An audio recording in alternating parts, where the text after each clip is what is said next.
అదే RTV app వార్తల్ని క్షణాల్లో చదివే అవకాశం ఉంటుంది. ఒక న్యూస్ పేపర్, ఒక టెలివిజన్ ఛానల్ మీ చేతుల్లో ఎప్పుడు ఉంటాయి. సీఎం రమేష్ ఉన్నారు సార్, చెప్పండి ఏ విధంగా చూడొచ్చు ఈ రోజు మీరు ఎంపీ అభ్యర్థిగా అనకాపల్లి మొదటిసారి వచ్చారు కదా, అసలు రెస్పాన్స్ ఎలా ఉంది? మీరే చూస్తున్నారు రెస్పాన్స్ ఎలా ఉంది అనేది.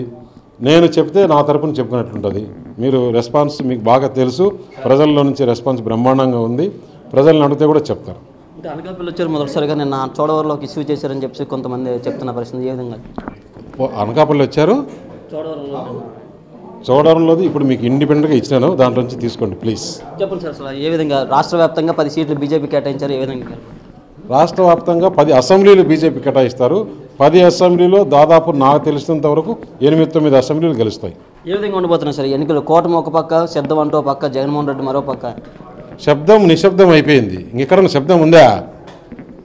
శబ్దము నిశ్శబ్దము అన్నీ అయిపోయి ఇంటికి పోయేదానికి సర్దుకుంటున్నారు. అది సెక్రటరియట్లో ఒకసారి చూడండి, ఫైల్స్ సర్దుకుంటున్నారు, ముఖ్యమంత్రి ఆఫీసు ఇవి సర్దుకుంటున్నారు.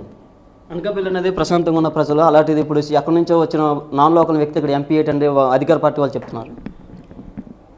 ఇంకా ప్రశాంతంగా ఉండదాని కోసం నేను ఇక్కడికి వచ్చింది. వారి దౌర్జన్యాలు అరికట్టదాని కోసం వచ్చింది. వారి రౌడీ మామూలు వసూలు చేసుకోకుండా వ్యాపారస్తుల దగ్గర కోసం నేను వచ్చింది. అనకాపల్లి రైల్వే స్టేషన్లో చాలా మంది ప్రయాణికులు అయితే ఇబ్బందులు పడుతున్నారు సార్. ఇక్కడ మెయిన్ ప్రాబ్లం ఏంటంటే స్టాప్స్, ట్రైన్స్ చాలా తక్కువ, ఈ మధ్య రద్దు చేసిన పరిస్థితి. ఆ సమస్య ఏమైనా పరిష్కారం చేస్తారు? అంటే చాలా ట్రైన్స్ పెరిగినాయి ఇప్పుడు, కాబట్టి స్టాపింగ్స్ ఇప్పుడు ఎందుకంటే ఒక్కొక్క స్టేషన్లో స్టాపింగ్ చేసుకోవాలంటే అక్కడ ఎంతమంది ప్యాసింజర్లు ఎక్కుతున్నారు, ఎంతమంది ప్యాసింజర్లు దిగుతున్నారు, అవన్నీ చూసుకొని ఎక్కడెక్కడ స్టాపింగ్స్ అవసరం ఉంటే అవన్నీ చేద్దాం ప్లీజ్. ఇది సీఎం రమేష్ గారు చెప్తున్నారు. పూర్తిగా వచ్చే ఎన్నికల్లో కూటమి గెలుస్తుందని, ఈ వైసీపీ ప్రభుత్వానికి ఇంటికి ప్రజలే పంపుతారని చెప్తున్న పరిస్థితి. వీడి జర్నలిస్ట్ సాగర్ నాయుడు, ఆర్టీవీ సంఘం. మరిన్ని వీడియోస్ కోసం ఛానల్ సబ్స్క్రైబ్ చేయండి, లేటెస్ట్ అప్డేట్స్ కోసం వాట్సాప్ ఛానల్ ఫాలో చేయండి, అండ్ లింక్ డిస్క్రిప్షన్ లో ఉంది.